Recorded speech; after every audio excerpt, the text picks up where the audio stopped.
In this video, you will be shown how to change a Razor Crazy Cart shift motor.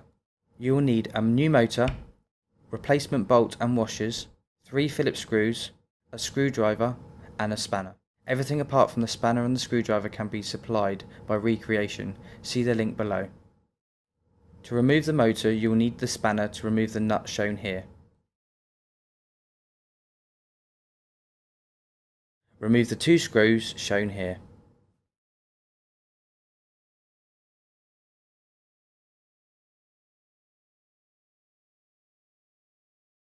Turn the wheel to the opposite side and use the Phillips screwdriver to unscrew the 3 screws shown here.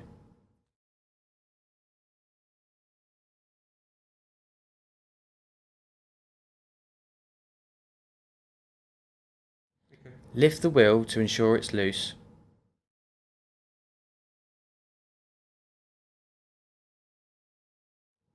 You will need to disconnect the cable.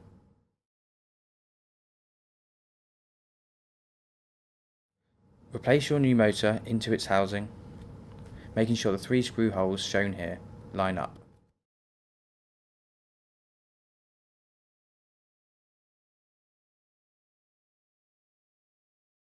Reconnect the cable and make sure the cable is back in its clip shown here.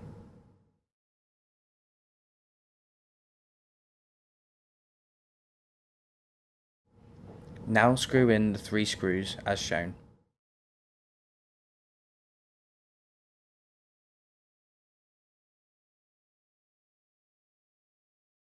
Before tightening the nut, you will need to tighten the other nut on the other side as shown here.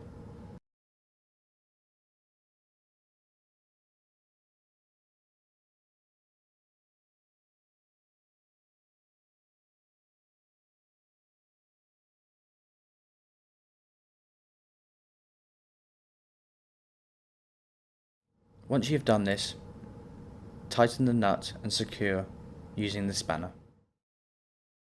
You have now changed the motor for your Razor Crazy Cart shift.